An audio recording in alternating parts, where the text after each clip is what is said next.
If you like Scooby-Doo, you will absolutely be okay with this show. And I know a lot of people right now are saying that this show absolutely sucks. I'm getting right into the nitty gritty, guys. I reviewed Velma, the HBO Max show, the animated HBO Max show about the origins of the Scooby-Doo gang.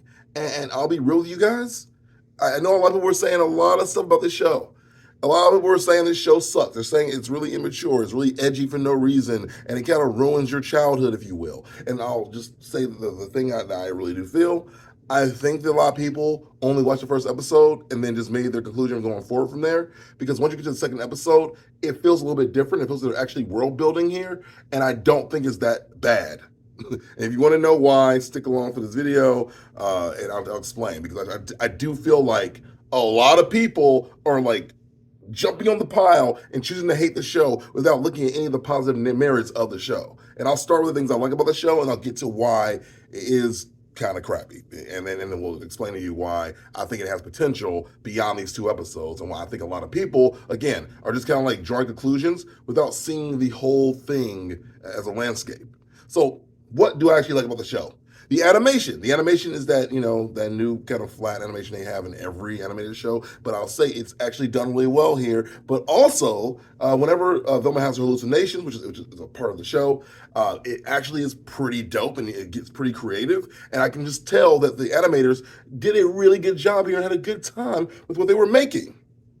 The character designs. They are updates of the modern day Scooby-Doo characters. Clothing for the most part, and I like what they did here. It's not the same old. It's a little bit of a little refresher, and I dig it. It's nothing. There's nothing bad to say about the designs. They're just different, and that's okay. They've been doing that in this franchise for a long time. The music plays well with the show. I can't say that I was never like, this doesn't belong here. Or they didn't do the dumb thing that they do in a lot of shows where they work in a modern day song for no reason. Like whenever there's like a modern day show and like they play the what do you call it? Like a Biggie. In the Transformers freaking commercials or whatever, they keep playing like, yeah, it was all a dream. It's We Word Up magazine, and they worked that into the show somehow. They didn't do that. They did original scores here, and it just works. The stories. I'll be honest with you guys.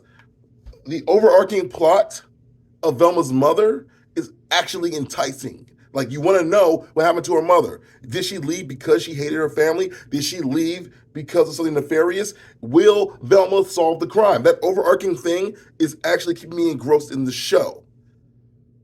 The writing. They even had a sickle cell joke in there, and I'm like, whoa. Y'all are recognizing sickle cell as a disease? What is this? Okay, you guys actually have some clever writers in your midst that were probably told, hey, let's do the Family Guy thing. And they did their thing. They did what they were told. They probably were pushed in a certain direction. And it doesn't always work, but at times you can see glimpses of a little bit of brilliance, a little bit of at least cleverness in there that doesn't fully ruin the show. And I feel like that really shines through more so in the second episode than the first. I think the first was more like, okay, let's be self-referential. Let's make sure people know we're watching a show. Let's make sure that we're like calling ourselves out. And that can be confused for being meta or smart, but in reality, it's almost become a crutch of sorts. And I feel like they are holding on to that more so in the first episode and move away from it little by little towards the second. So what about this show is terrible, which you've already probably heard from everybody else? The characters, everybody goes, well, they're unlikable. I think they get a little bit more likable as the show continues. I'll say the first episode, I'm like, oh my God, okay, Fred sucks. But I'll give him this. They're giving Fred more depth than he's ever really had. He rarely gets this amount of character development where you get to see him go from A to B. He's normally kind of a one-note character, and you rarely see him really, really grow throughout the series. I've watched every single iteration of Scooby-Doo, every single one. And Fred rarely gets a lot of space to be very, different, if you will. I think A Pup Named Scooby-Doo gave me the first instance of him having a real personality and not just being a bland dude, you know what I mean? And then later in the other series, they build on that a little bit, but he never really gets any, big thing. He's even shown he has like small father issues in the series, and I think that it does give a more teenage element to him, even if he is being portrayed as being unlikable. But he's being unlikable because he's insecure, which does happen in your teenage years. This does happen, okay? Same thing with Daphne. Daphne's given a little bit more to do here than she normally gets in the show. I'll say in one of the series, she was more wacky, for random intent and purposes. But in this one, she's being a teenager. She is like girls get popular. They do ditch their loser friends, if you will, and they do act like that. That stuff does happen. Not to say that Velma is like a great character in herself to be like that much, but I will say that this thing they're portraying does feel realistic, and you do kind of see where Daphne could grow as a character throughout the series. Now, the episode did have this weird, the episodes did have this weird tinge of like, I think they're kind of into each other. Oh, they're gonna do the lesbian thing, right? With Velma as well as with Daphne, but I think they're playing it up for a reason. I don't think they're gonna be a couple. I don't think they're gonna like be in love. I think they're doing this for a reason. I think it's going to play out later in the show. And I think it's going to make sense. And then the other thing I'll say that's pretty bad about the show is the humor. The humor is complete trash. It's just not funny. There's like one scene that was funny. We were there in the bathroom, and Daphne goes in to go, like confront Velma. She goes, well. But every time she had to say something, somebody flushed the toilet. That was kind of funny. That was like the one thing I laughed at. And I think the humor is just trying really hard to, again, do that edgy Family Guy thing that every single adult cartoon does now, but they're not even doing it very well.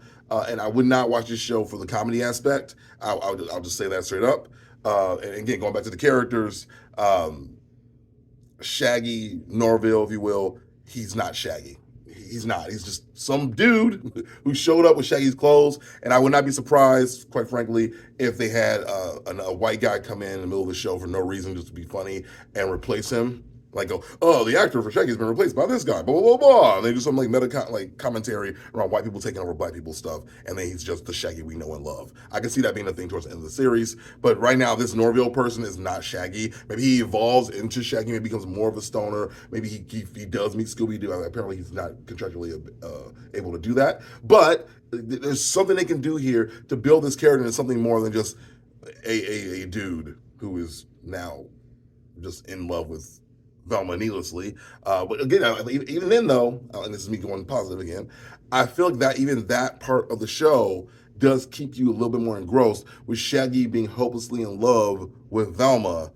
and not having a real avenue to explore it. But that, again, that to me isn't Shaggy though. Even when Shaggy and Velma did have a relationship, he was very much more aloof and much more, of a, I'm not saying this, of a character that was, just not fully developed, which is, again, the normal thing in the Scooby-Doo series. But in this one, I feel like Shaggy's also not being developed very well, to be honest. I feel like he's the one character that, for me, falls flat. He's just kind of there, and you can take him or leave him. And they have the one drug joke about him, and then that's kind of it. And I'm like, all right, is this what you're doing? Okay, cool. I guess it's what we do. It's what we do. I don't know. I don't have a lot to say because I feel like Shaggy's always been my favorite character. And again, I'll go back to Pup's name Scooby-Doo, which I wish the show took cues from. I feel like that was the most development that Shaggy got. Shaggy still was himself, but Shaggy also had issues with his parents. Shaggy also had, some real development in that series. That was the first time I saw him really be more than just like, oh man, I'm scared, Scoob. Oh, I'm so scared. Or like, I feel like I saw him be more of a real person for the first time in that series. And in this one, it feels like they take a step back.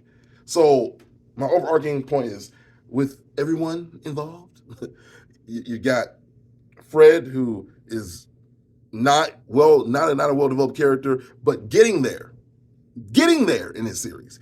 I can see him growing little by little. Even him, having the disease where he can only remember hot people,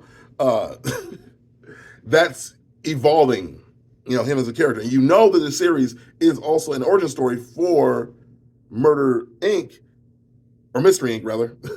That's what it is. We know that it's an intro to them. And they're going to eventually get to a point where they're hanging out with their friends. And that part is also intriguing to me. I want to know, where does this go. Where does this end? How do they come together as friends to become the Mystery Inc. that we know?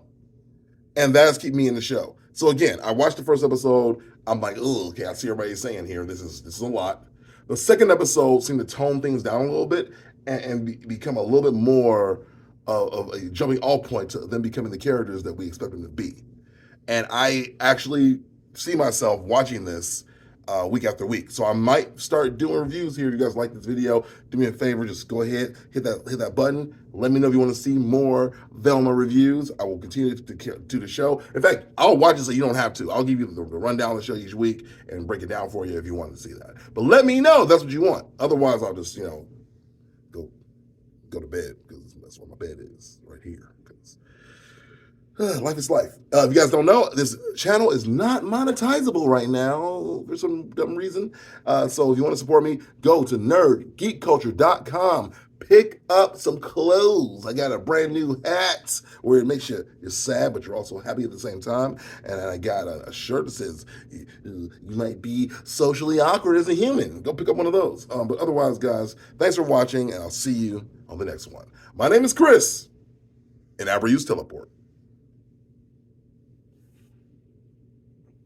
Of course, I gotta ask you, what did you think of the show? Did you hate it like everybody else? Or are you forming an opinion like me, where it's not that bad? I just hate where everyone does the pile on, where everyone and their mom is like, this show sucks. This show is awful. You must hate it because I hate it too, or you don't have good opinions. I'm like, oh, yo. Not everything is awful. Some things have merit. Some things do suck because that's what they do. Life is just like that. And I frankly just think that this show isn't as bad as people are saying it is. That's it.